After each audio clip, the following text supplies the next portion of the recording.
प्रणाम भक्तजनों। भक्ति आलोक परिवार में आप सबका हार्दिक स्वागत है।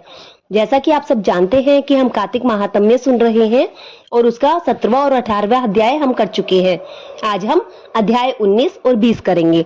अगर आपने पहले के अध्याय नहीं सुने हैं तो आप चैनल पर जाकर वो अध्याय सुन सकते हैं।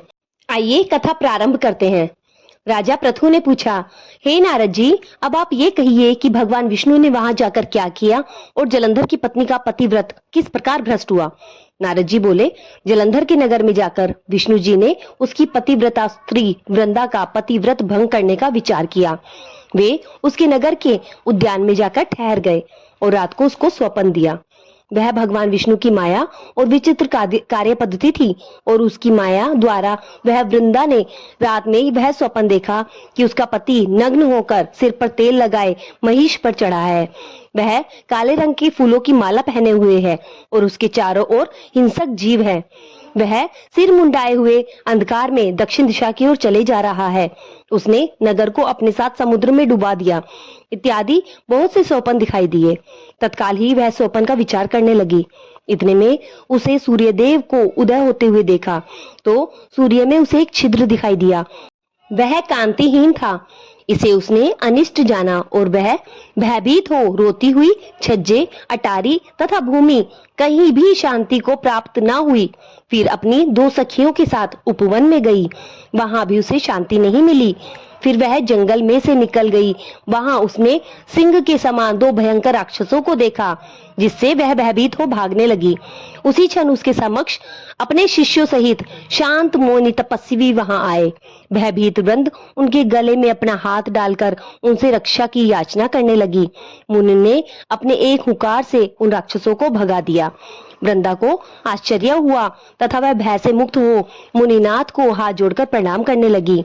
फिर उसने मुनि से अपने पति के संबंध में उसकी सकुशल होने का प्रश्न किया।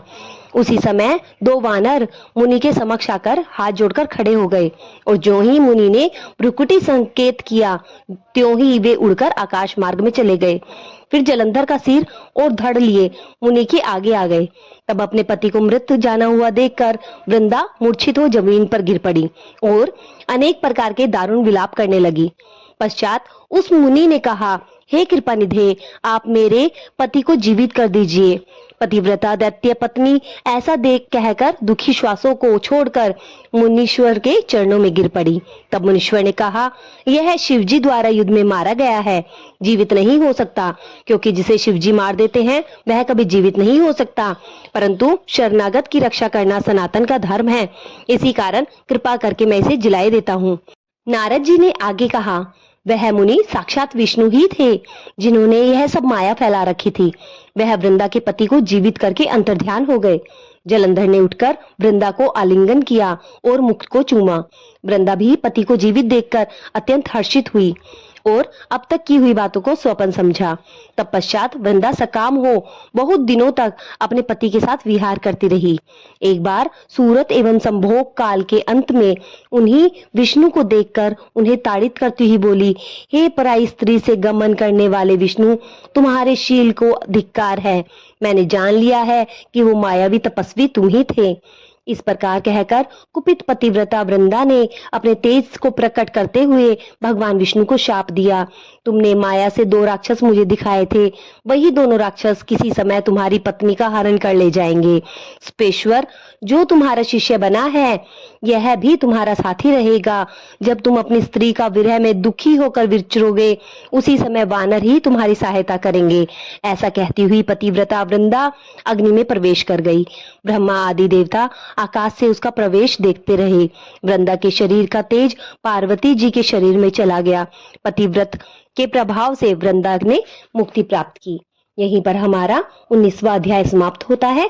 अब हम 20वां अध्याय श्रवण करेंगे।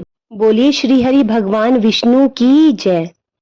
अब राजा पृथु ने पूछा, हे देवर्षि नारद, इसके बाद युद्ध में क्या हुआ और वह दैत्य जलंधर किस प्रकार मारा गया, कृपया मुझे बताइए।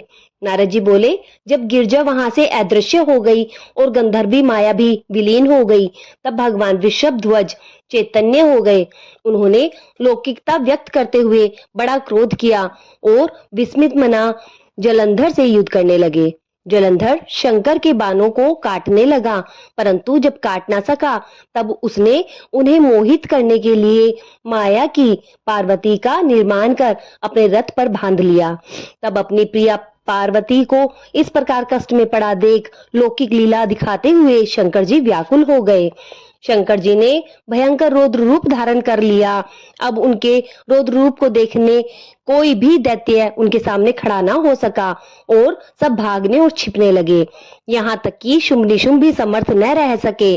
शिवजी ने उन्हें शुंभ निशुंभ को शाप देकर बड़ा धिक्कारा और कहा, तुम दोनों ने बहुत बड़ा अपराध किया है। तुम युद्ध से भागते हो, भागते को मारना पाप है। इससे मैं तुम्हें नहीं मारूंगा, परंतु गौरी तुमको अवश्य मारेगी। शिवजी के ऐसा कहने पर सागर पुत्र जलंधर को क्रोध से अग्नि के समान प्रज्वलित हो उठा। उसने शिवजी पर घोर बाण बरसाकर धरती पर अंधकार कर दिया। तब उस दैत्य की ऐसी चेष्टा देखकर शंकर जी बड़े क्रोधित हुए और उन्होंने अपने चरणांगुष्ठ से बनाए हुए सुदर्शन चक्र को चलाकर उसका सिर काट दिया। एक प्रचंड शब्द के साथ उसका सिर धरती पर गिर पड़ा और अंजन पर्वत के समान उसके शरीर के दो खंडन हो गए। उसके रुधिर से संग्राम भूमि व्याप्त हो गई। शिवाज्ञा से उसका रक्त और मांस महारोरव में जाकर रक्त का कुंड हो गया तथा उसके शरीर का तेज निकलकर शिवजी में वैसे ही प्रवेश हो गया जैसे वृंदा का तेज गौरी के शरीर में प्रविष्ट हुआ था। जलंधर को मरा देखकर देवता और सब गंधर्व प्रसन्न हो गए। बोलिए शिवजी महाराज की जय, श्री हरि भगवान विष्णु की जय। यहीं पर हमारा 20वां अध्याय भी संपन्न होता है। कल हम 21वां और 22वां अध्याय श्रवण करेंगे। भगवान हम सब पर अपनी कृपा ऐसे ही बनाए रखे। अगर आपको भक्ति आलोक की वीडियोस पसंद आ रही है तो चैनल को सब्सक्राइब कीजिए और वीडियोस को ज्यादा से ज्यादा शेयर कीजिए। धन्यवाद।